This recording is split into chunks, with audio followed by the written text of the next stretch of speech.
నమస్కారం. ఇవాళ పొద్దున్నే మా బాబాయ్ ఒక వీడియో పంపించారు వాట్సాప్‌లో. ఆ వీడియో ఇలా ఉంది. ఈ వీడియోతో పాటు "అనంత యువర్ అడ్వైస్ ప్లీజ్" అనే ఒక సందేశం కూడా ఉంది. అసలు ఏమిటి ఈ ఎఫ్ఆర్‌డిఐ? ఇది చాలా డేంజర్ అంటున్నారు అని చూస్తూ ఉండంగానే పైన ఫార్వర్డెడ్ మెనీ టైమ్స్ అనే ఒక మెసేజ్ కనపడింది. అంటే ఇది బాబాయ్ ఒక్కడికే కాదు, చాలా మంది సమస్య అనే అర్థమైంది. అందుకని దీని గురించి అసలు లోతుగా కొంచెం పరిశీలిద్దాం అనే ప్రయత్నాన్ని చేయటానికి ఉద్యుక్తుడయ్యాను. దాని ఫలితమే ఈ వీడియో. ఇది మొత్తం చూడకపోతే విషయం అర్థం కాదు. కనుక మొత్తం చూడాలా? వద్దా? అన్నది మీ నిర్ణయం.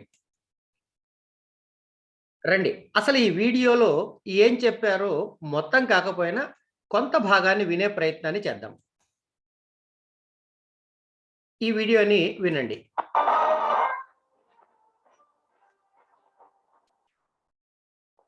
బ్యాంకులో మీకు ఫిక్స్డ్ డిపాజిట్ ఉందా? మీ గ్రాట్యుటీ డబ్బులు ఫిక్స్డ్ డిపాజిట్ చేసి ఆ వడ్డీతో లైఫ్ గడిపేద్దాం అనుకుంటున్నారా? అయితే జాగ్రత్త. కేంద్రం తీసుకురాబోతున్న ఓ కొత్త చట్టం మీ డిపాజిట్లకు ప్రమాదకరంగా మారబోతోంది. ఎవడో బ్యాంకు లోన్లు ఎగ్గొడితే ఆ నష్టాన్ని మీ డబ్బుతో పూడ్చుకునేలా బ్యాంకులకు వెసులుబాటు కల్పించబోతోంది ఈ చట్టం. వినడానికే భయంకరంగా ఉన్న బిల్లు త్వరలో చట్టం కాబోతోంది. డిపాజిట్లను గల్లంతు చేసే కొత్త చట్టం. కోర్టు ఎగ్గొట్టిన డిఫాల్టర్ల నష్టాన్ని పూడ్చేందుకు లక్షలు దాచుకున్న సామాన్యులపై వేటు. ఆల్రెడీ ఈ బిల్లుకు కేంద్రం ఆమోదం. త్వరలో పార్లమెంటు చట్టంగా మార్పు. చూశారుగా, అది వీడియో. అయితే ఏమిటిది అని పరిశీలిస్తే మీరు దాచుకున్న డబ్బు బ్యాంకుల్లో నిజంగానే దోపిడీ కాబడుతోందా? అలాగే కొత్త చట్టంతో మీ కష్టాలు, మీ కష్టార్జితము కాకెత్తుకుపోతోందా? ఈ వివరాలు తప్పకుండా తెలుసుకోవాల్సిన విషయాలు. వీటిని చూడటానికి ఇక చూస్తే ఇది దేనికి సంబంధించిన విషయము అంటే financial resolution and deposit insurance bill 2017 ministry of finance, corporate affairs and information and broadcasting వాళ్ళు తీసుకువస్తున్నారు అన్నది ఇంతకు ముందు చూసిన వీడియోని తాత్పర్యం. ఇక పేపర్లు ఏమంటున్నాయ్యా అంటే FDRI bill scare, bankers advise public against accelerated money withdrawals, draconian FDRI bill, danger of FDRI bill.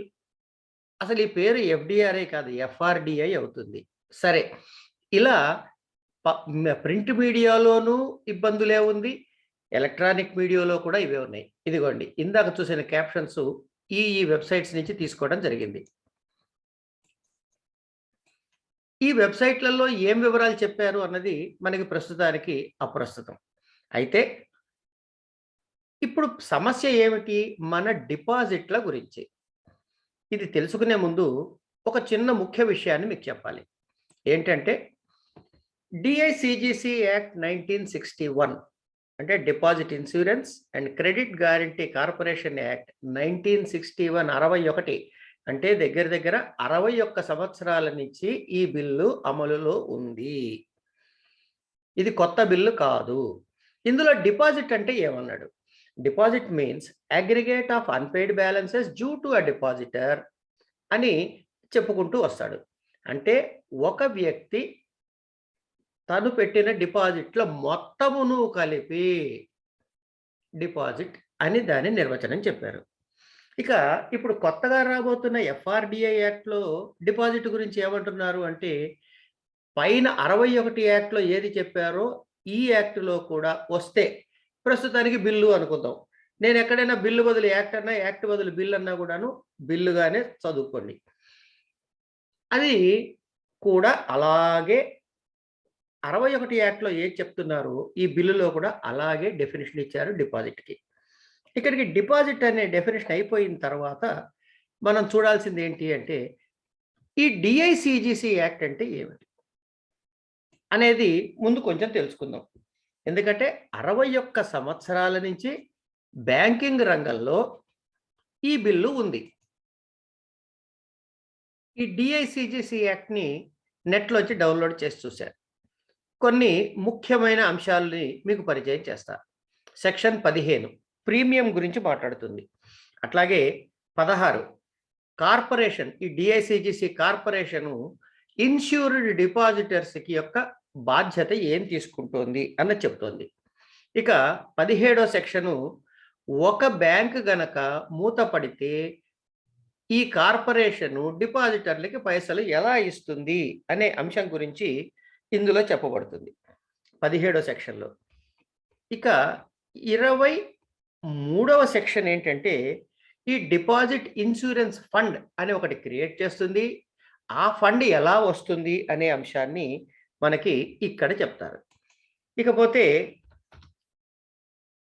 డిపాజిట్ల గురించి మనం చెప్పుకుంటున్నాం కదా ఇప్పుడు. ఈ డిపాజిట్ అన్న నిర్వచనం ఏమిటో ఇప్పుడే చూసాం మనం ఇక్కడ.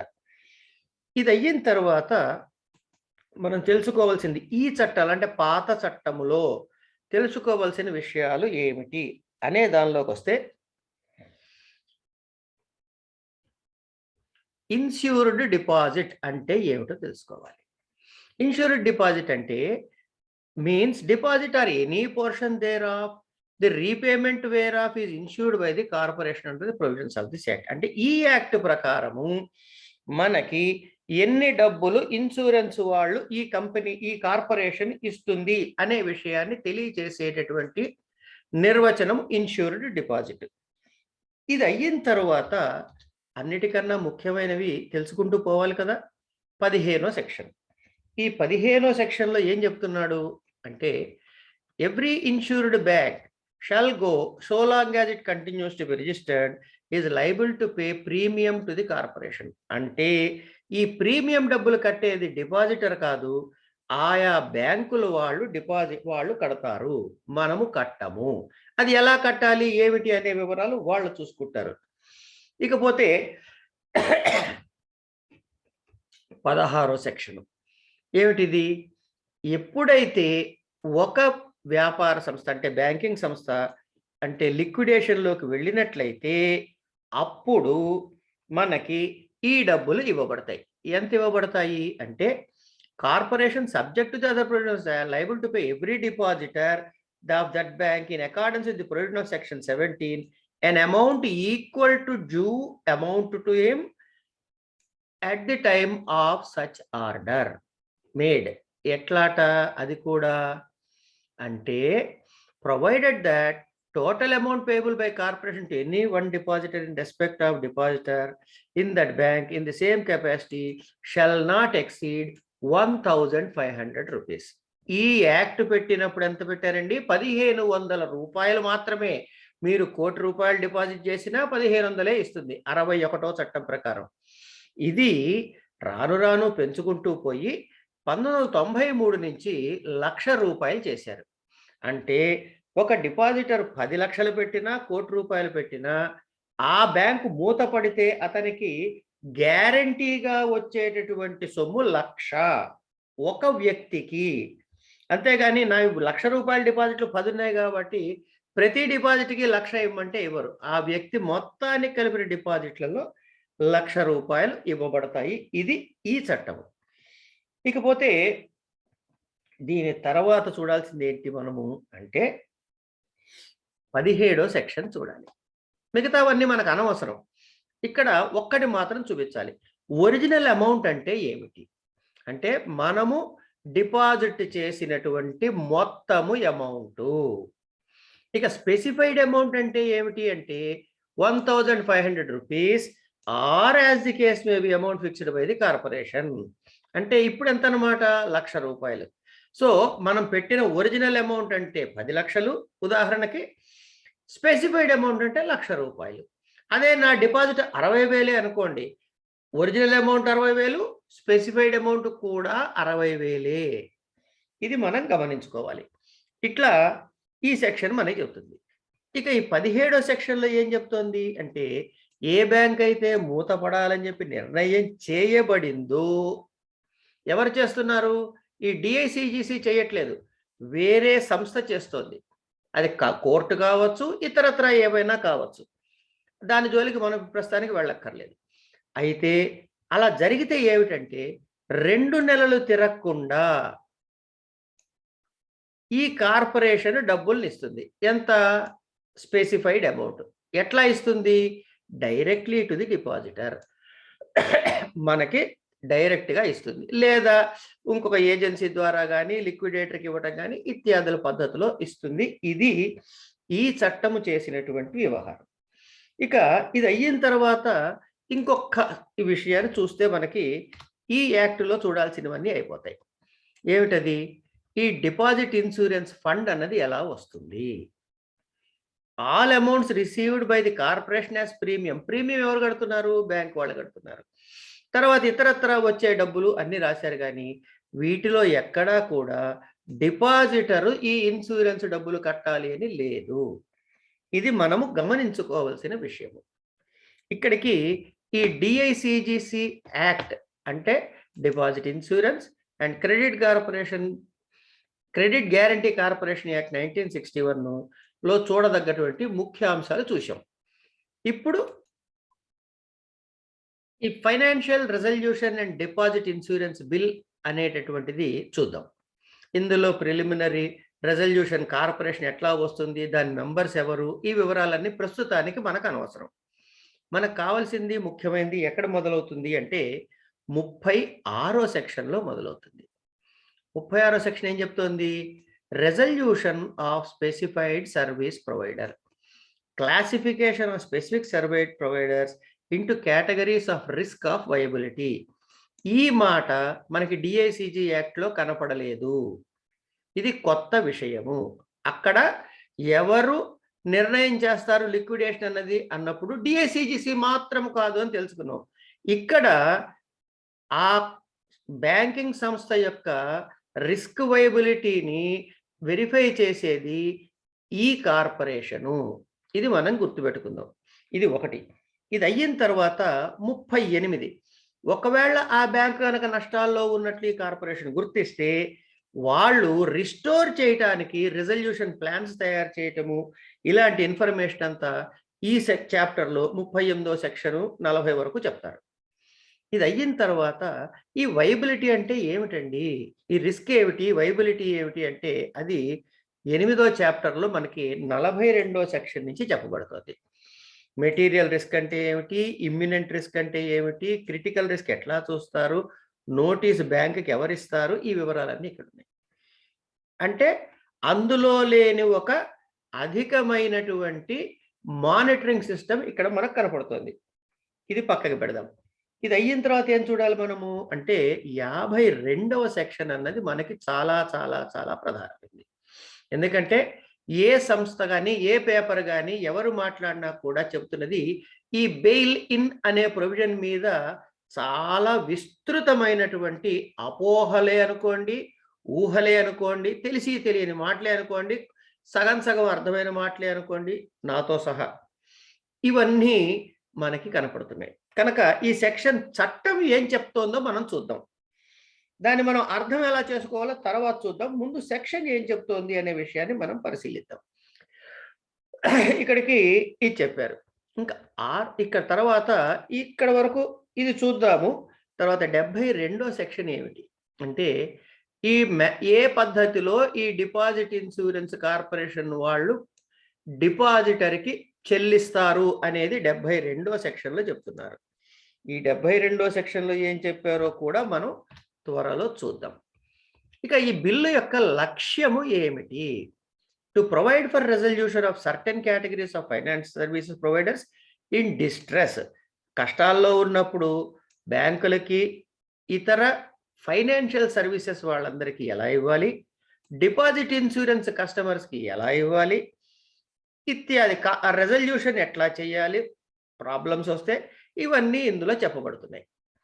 ఇక ఇది చెప్పిన తర్వాత మనము డిపాజిట్ అంటే ఏమిటి అని చూద్దాం అనుకున్నాం కదా. ఇందాకనే చూసేసాము. ఈ చట్టంలో ఎక్కడుందంటే ఇగో ఇక్కడ ఉంది.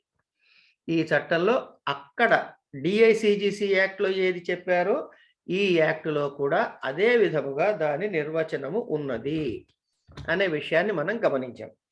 ఇక వరుసగా ఇందాక ఉదాహరించుకుంటూ వచ్చినటువంటి సెక్షన్స్ని మరొక్కసారి వివరంగా చూద్దాం. ఇందాక ఇండెక్స్లో చూసాము, ఇప్పుడు చట్టంలో చేయబోతున్న అంశాలు ఏమిటో చూద్దాం.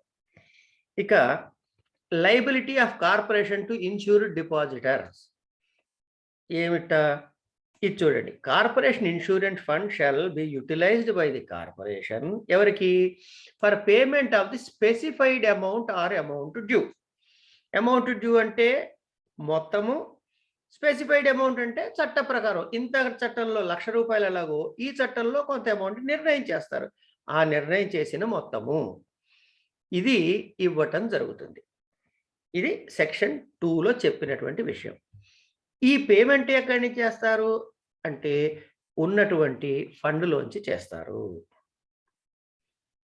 ఈ స్కీమ్ ఆఫ్ రెజల్యూషన్ శాంక్షన్ అంటారు ఫర్ పేమెంట్ ఎవరో ఇంకా దేనికి ఇవ్వచ్చు? ఈ కార్పొరేట్ ఇన్సూరెన్స్ ఫండ్ అంటే ముందు డిపాజిట్ల వాళ్ళ పేరే రాశారు కదా, తర్వాత ఇతర పేమెంట్లలో ఇందాకటి నుంచి మనం చెప్పుకుంటున్న బెయిలిన్ అనే సెక్షన్ కూడా ఇక్కడ వస్తుంది.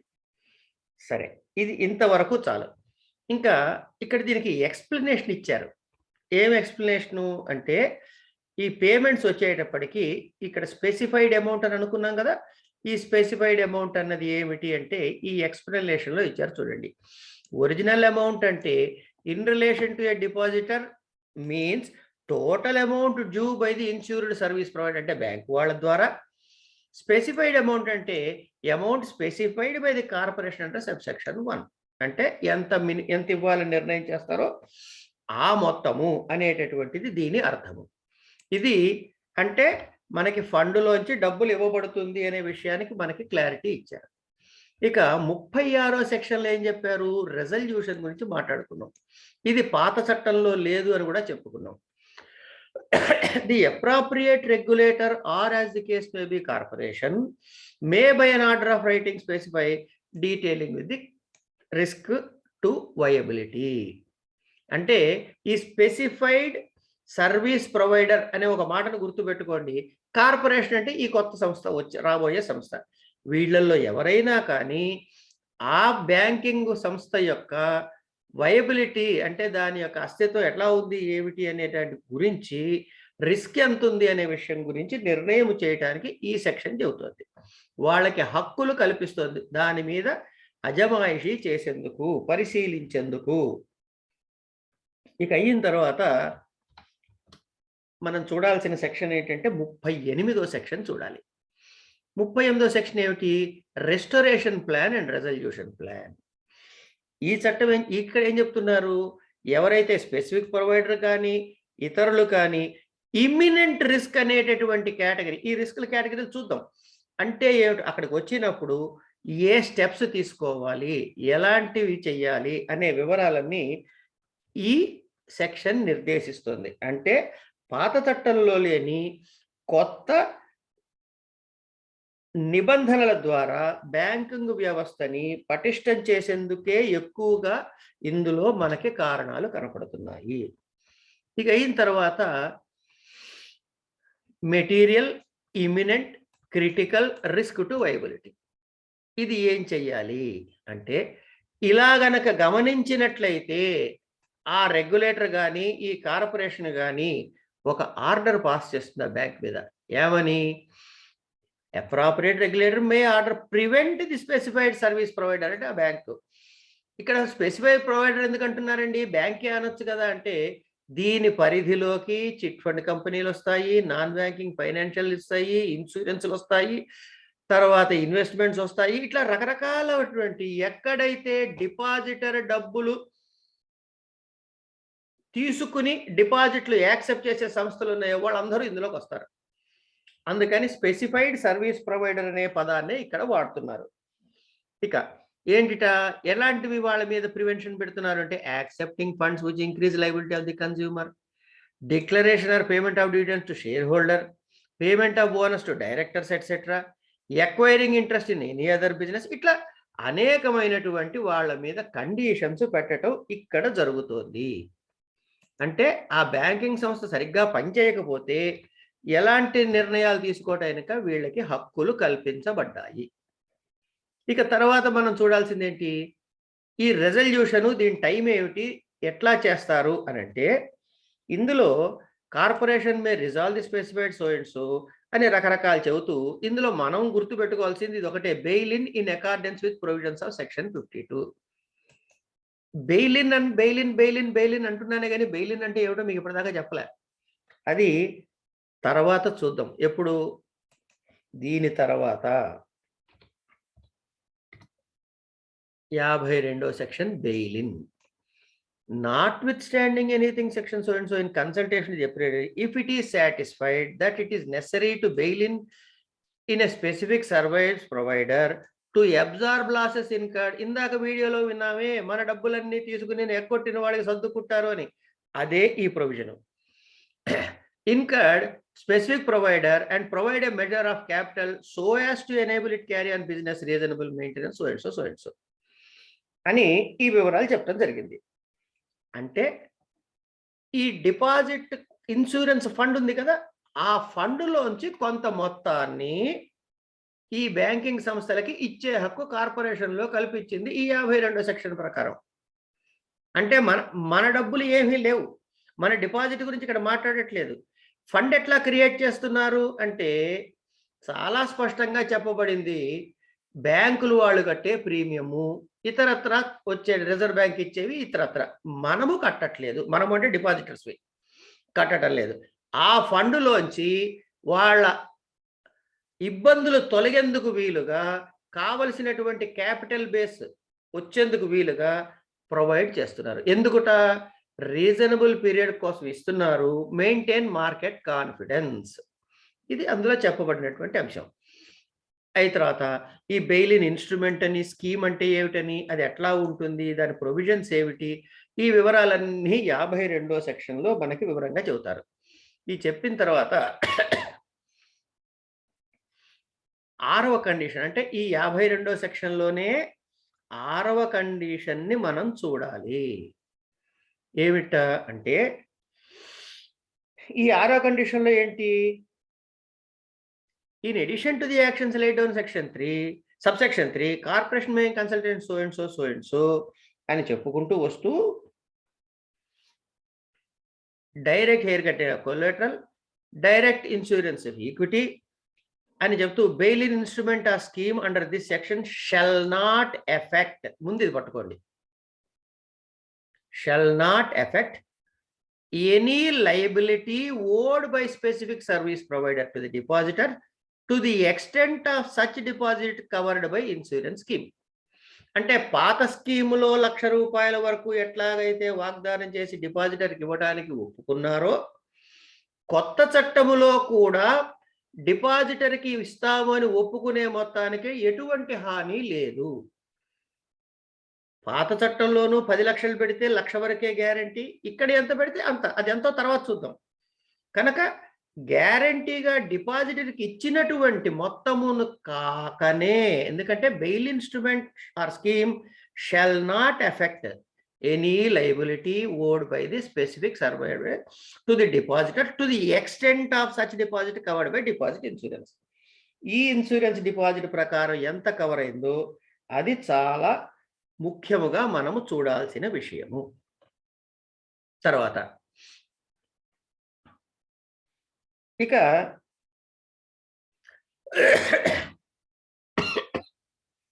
ఇది అయిన తర్వాత మనం చూడాల్సింది ఏమిటి అంటే, మరి ఈ డిఐసిజిసి చట్టము అలాగే ఉంటుందా? ఈ కార్పొరేషన్ వచ్చింది, ఆ కార్పొరేషన్ ఉంది, మరి ఏ కార్పొరేషన్ వాళ్ళు మన డబ్బులు చెల్లిస్తారు అనే ఒక ప్రశ్న.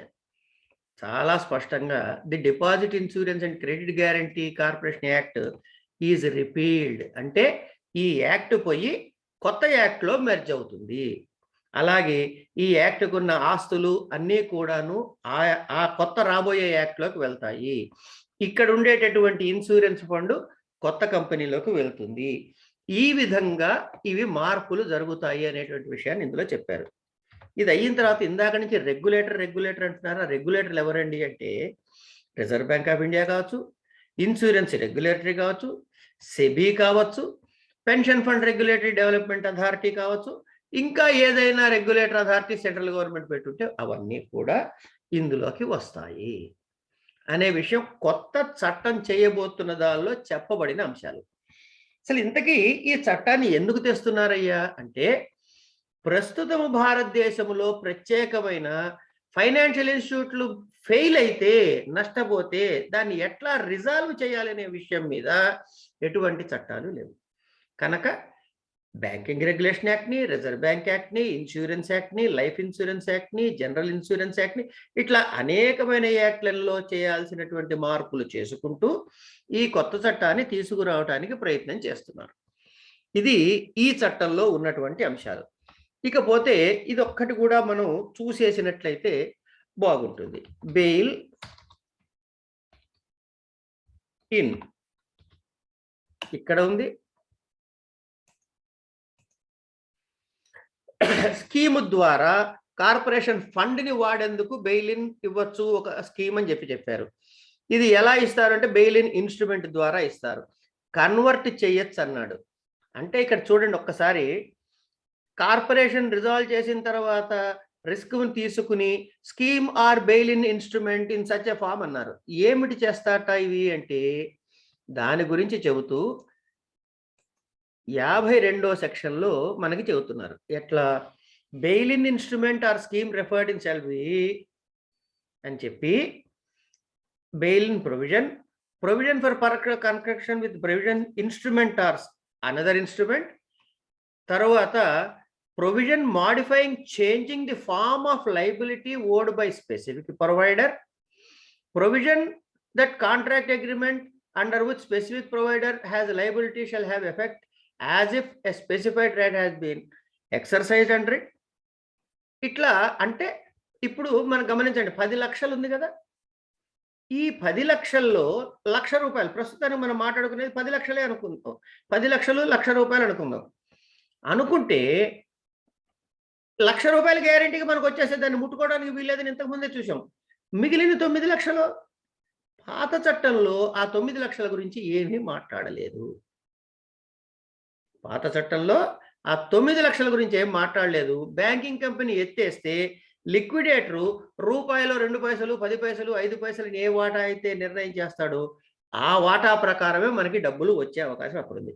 కానీ ఇక్కడ ఈ ఫండ్ ద్వారా బ్యాంకు మళ్ళీ కోలుకునేందుకు ఇచ్చే పైసల ద్వారా ఇక్కడ ఏం చేస్తున్నాడు, converting an instrument under which specific provider owes liability from one form to another. అంటే మన సేవింగ్స్ బ్యాంక్‌లో 9 లక్షలు ఉన్నాయనుకోండి కాసేపు, ఈ 9 లక్షల్ని ఫిక్స్డ్ డిపాజిట్‌గా కన్వర్ట్ చేసేందుకు అవకాశం ఇస్తున్నాడు. చేస్తారా, చెయ్యాలా, ఇలాగే చెయ్యాలా అన్న రూల్ లేదు. ఆ సందర్భాన్ని బట్టి నిర్ణయం తీసుకుంటారు. అంటే ఇప్పుడు రూపాయలో 2 పైసలు, 5 పైసలు తీసుకోవటం సుఖమా, ఈ డిపాజిట్‌ని ఫిక్స్డ్ డిపాజిట్‌గా మార్చి తర్వాత బ్యాంకు సర్దుకున్నాక మన 9 లక్షలు మనకి వెనక్కి రావడం సుఖమా? ఒక క్షణం ఆలోచిస్తే ఇదే సుఖము అనిపిస్తోంది. అయితే మరి ఈ రంగంలో ఉన్నటువంటి బ్యాంకింగ్ రంగంలోనూ, ఫైనాన్షియల్ రంగంలోనూ ఉన్న వాళ్ళు ఎందుకు ఇంత గొడవ చేస్తున్నారు అన్నది మనం పరిశీలించాల్సినటువంటి విషయం. అది మనకి ప్రస్తుతానికి అనవసరం. కానీ మనకి ఆన్‌లైన్‌లో కనపడుతున్న చట్టంలో ఉన్నటువంటి అంశాల్ని మాత్రమే పరిశీలిస్తే ఇందాక చూసిన వీడియోలో లాగా భయంకరమైన పరిస్థితి లేదు. 61 చట్టంలో ఏవైతే మనకి వెసులుబాట్లు ఉన్నాయో అవే వెసులుబాట్లు ఈ కొత్త చట్టంలోనూ వస్తున్నాయి. అక్కడ లేనటువంటి రూపాయలో 2, 3, 5, 10 ఎంతైతే అన్ని పైసలు తీసుకునే కన్నా ఇక్కడ వాటిని వేరే విధముగా మార్చి మన డబ్బులు క్షేమంగా ఉండేందుకు అవకాశం కల్పిస్తున్నారు. తర్వాత అక్కడ చట్టంలో ఎటువంటి కంట్రోలు లేదు. ఇక్కడ గుర్తిస్తున్నారు ఎప్పుడు అది నష్టపడుతోంది, ఎలా నష్టపడుతోంది అని గమనించేటటువంటి ఒక మెకానిజం, ఒక ఏర్పాటు ఈ చట్టం చేస్తుంది. కనుక సరే, దీని గురించి prsindia.org అనే వెబ్సైట్లో ఇది వాళ్ళు ఏం చెప్తున్నారు అంటే, ఈ వెబ్సైట్లో కొంత ఇన్ఫర్మేషన్ ఉంది. ఏమిటది? ఈ హైలైట్స్ ఆఫ్ ది బిల్ ఏమిటి, ఇది ఎలా చేస్తున్నారు, దీనిలో ఉండే లాభ నష్టాలు ఏమిటి, ఇలాంటి వివరాలన్నీ ఈ వెబ్సైట్లో ఇచ్చారు. ఈ వెబ్సైట్ కూడా ఒక్కసారి మనం చూద్దాం. మరీ లోతుగా పరిశీలించకపోయినా పైనైనా ఇది చూద్దాం. The financial resolution and deposit insurance bill ఇక హైలైట్స్ ఆఫ్ ది బిల్లులో ఏమేమి చెప్తున్నారు, రెజల్యూషన్ కార్పొరేషన్ ఎట్లా వస్తుంది, మానిటరింగ్ ఎట్లా చేస్తారు, యాంటిసిపేట్ రిస్క్ ఆఫ్ ఫెయిల్యూర్, అది ఎట్లా నష్టపోయే అవకాశాలు ఉన్నాయో ముందే పరిశీలించటము, కరెక్టివ్ స్టెప్స్ తీసుకోవటము, ఇట్లాంటివన్నీ చెబుతూ ఈ రిస్క్ని ఇవాల్యుయేట్ చేసి 5 కేటగిరీలుగా చేశారని, అదేమిటి లో, moderate, material, imminent and critical అని. ఇవి ఎట్లా చూడాలి, ఈ క్రిటికల్ అయినప్పుడు మాత్రమే రెజల్యూషన్ కార్పొరేషన్ ఆ బ్యాంక్ సంస్థని టేక్ ఓవర్ చేస్తుంది, తాను తన చేతుల్లోకి తీసుకుని ఆ సంస్థను నడిపి దాన్ని మళ్ళీ సరి అయిన మార్గంలో పెట్టే ప్రయత్నాన్ని చేస్తుంది. ఇందులో 2 కంపెనీలు కలిపేయటం కానీ, ఒక కంపెనీ యొక్క ఆస్తులు వేరే కంపెనీకి మార్చటము, చేయటము, ఇవి ఏవి కాకపోతే లిక్విడేషన్ అంటే బ్యాంకును మూసేయటము, ఇట్లాంటివన్నీ పవర్స్ ఈ కార్పొరేషన్కు ఉన్నాయి, పాత చట్టంలో లేనివి. ఇక ఇందులో ప్రధానంగా చెప్పినటువంటి ఇవన్నీ చదువుకున్నాం కాబట్టి, ఇక నిజానికి ఫైనాన్షియల్ అసెట్స్ ఎట్లా ఉన్నాయంటే బ్యాంకుల్లోనే ఎక్కువ శాతం ఉన్నాయి కనుక దీనిని కాపాడుకోవాల్సినటువంటి, దాన్ని సరి అయిన మానిటరింగ్ చేయాల్సిన ఆవశ్యకత ఇక్కడ ఉంది. ఇది ఎవరెవరికి ఉంది, బ్యాంకులకి, ఇన్సూరెన్స్ కంపెనీలకి, స్టాక్ ఎక్స్చేంజ్లకి, డిపాజిటరీస్కి, పేమెంట్ సిస్టమ్స్కి, నాన్ బ్యాంకింగ్ ఫైనాన్షియల్ కంపెనీస్కి, వాటికి ఇత్యాది అన్ని చాలా ఉన్నాయి. తర్వాత ఈ రెజల్యూషన్ ఎట్లా చేస్తారు అంటే రెజల్యూషన్ కార్పొరేషన్ పెట్టుకుంటారని చెప్పాం కదా, దీనిలో ఎవరెవరు మెంబర్స్గా ఉంటారో చెప్పారు, వాళ్ళకు ఉండే హక్కులు ఇవన్నీ చెప్పారు. ఇవి అయిన తర్వాత మానిటరింగ్ దగ్గర ఇది ఒక్కసారి జాగ్రత్తగా చూడండి. అంటే గమనించేది నష్టపోతోంది అని తెలిస్తే లో రిస్క్, మోడరేట్ రిస్క్ వరకు అయితే ఆ మానిటరింగ్ బై రెగ్యులేటర్ అంటే ఎవరు, సెబియో, బ్యాంకింగో, ఆర్బిఐయో, లేకపోతే ఐఆర్డిఏనో, ఇవన్నీ. ఇక మెటీరియల్ రిస్క్, ఇమ్మినెంట్ రిస్క్ దగ్గరకు వస్తే రెగ్యులేటర్ చేస్తున్న దాన్ని కార్పొరేషన్ కూడా మానిటర్ చేస్తూ ఉంటుంది, రెజల్యూషన్ ప్లాన్ క్రియేట్ చేస్తుంది, రెస్టోరేషన్ ప్లాన్ ని కూడా క్రియేట్ చేస్తుంది. ఎవరు, కార్పొరేషన్. అలాగే క్రిటికల్ అనుకోండి, రెజల్యూషన్ కార్పొరేషనే చేస్తుంది, ఏడాదిలోకి కాకపోయినట్టయితే అంటే మామూలుగా రాకపోయినట్టయితే ఇంకొక ఏడాది పెంచుకుని లిక్విడేషన్కైనా వెళ్ళవచ్చు. అంటే ఇక్కడ ఉన్నటువంటి ఆప్షన్స్ ఏమిటి, ఈ కార్పొరేషన్ కనుక రెజల్యూషన్ ప్లాన్ తీసుకుంటే మెర్జర్ చేయొచ్చు, బెయిలిన్ ఇవ్వచ్చు, ట్రాన్స్ఫర్ చేయొచ్చు, బ్రిడ్జ్ సర్వీస్ ప్రొవైడర్ ఇవ్వచ్చు, లిక్విడేషన్ చేయొచ్చు. ఇలా అనేకమైనటువంటి వెసులుబాట్లు ఈ చట్టాన్ని ద్వారా మనకి కలిగించే అవకాశం ఉంది. ఇక ఒక బ్యాంకింగ్ కంపెనీ మూసే సందర్భంలో ఏం జరుగుతోంది, ఆ వచ్చే ఆస్తుల్ని ఎలా పంచుతారు, ఎవరికి ముందు పంచుతారు అనే ప్రశ్నకి order of priority for distributing assets. అంటే మన 10 లక్షల డిపాజిట్లోని ₹1,00,000 గురించే మాట్లాడుతున్నాం. ముందు డిపాజిట్ ఇన్సూరెన్స్ వాళ్ళకి పే చేస్తారు. అంటే మన డిపాజిట్లు సురక్షితముగా వాళ్ళు చెప్పిన మొత్తం వరకు ఉన్నాయి అనేటండి ఎటువంటి సందేహాలు ఈ చట్టము చేయటానికి ఇచ్చినటువంటి ఈ డాక్యుమెంట్లో మనకి కనపడుతున్నాయి. కనుక మనకి పేపర్లలో వాటిలో చూసినంత భయంకరమైన పరిస్థితిని నాకు తెలిసిన కాస్త పరిధిలో కనపడటం లేదు. అయితే ఈ మధ్య ఎక్కడో చదివాను, ఫైనాన్స్ మినిస్టర్ గారు ఈ బెయిలిన్ అనేటువంటి అంశం మీద వివరణ ఇచ్చినట్టుగా, కానీ నాకు అది వెంటనే దొరకలేదు మీతో పంచుకోవటానికి. కాకపోతే ఒక విషయం చెప్పాలి, చట్టసభలోకి వెళ్ళిన తర్వాత దీని మీద కూలంకషంగా చర్చలు జరుగుతాయి. ఒకవేళ ఎలాంటి ఇబ్బంది కలిగించే అంశము ఉన్నా దానికి తగిన మార్పులు చేసేందుకు, సూచనలు చేసేందుకు, మార్పులు చేసేందుకు, మళ్ళీ బిల్లు ప్రవేశపెట్టేందుకు మనకి వ్యవస్థలో అవకాశం ఉంది. కనుక ఇతరులు చెప్పినట్లుగా మనం భయపడిపోవాల్సినంత అగత్యం మాత్రం ఇక్కడ లేదు అని చెబుతూ, మనం మన డిపాజిట్లు ఈ రోజు కూడా క్షేమంగానే ఉన్నాయి అని గమనించుకుంటూ, మనము చూసిన చట్ట పరిధిలో మనకి నెట్లో దొరికినటువంటి చట్టాల రెండిటి కంపారిజన్లో ఈ చట్టము వెసులుబాట్లు మనకి రక్షణ కల్పించే విధంగానే ఉన్నాయి, కానీ ఉన్న లాభాలను, ఉన్న అవకాశాలను తొలగించే విధంగా లేవు అని మాత్రం ఖచ్చితంగా మనకి స్పష్టంగా కనపడుతోంది అనే విషయాన్ని చెబుతూ, మిగతా నిర్ణయాలు ఏ డిపాజిట్ ఆ డిపాజిట్ తీసుకోవాలని, నేను చెప్పిందే వేదవాక్కుగా పరిగణించి మీ డిపాజిట్ల గురించి మీరు చెప్పారు కాబట్టి ఉంచానని అనాల్సిన అవసరం లేదు. ఇవన్నీ విని మీరు స్వంత నిర్ణయాన్ని తీసుకోండి అని చెబుతూ, ఇక ఈ విషయం మీద చాలామంది ఆందోళన చెందుతున్నారు కాబట్టి, మీకు తెలిసిన ఎవరైనా ఆందోళన పడుతున్నట్టుంటే వాళ్ళతో కూడా ఈ 4 మాటల్ని పంచుకుంటారని ఆశిస్తూ, ఇక మన డిపాజిట్ల గురించి మనం భయపడటం మానేసి వివరాలు తెలుసుకునే ప్రయత్నాన్ని చేద్దామని చెబుతూ స్వస్తి.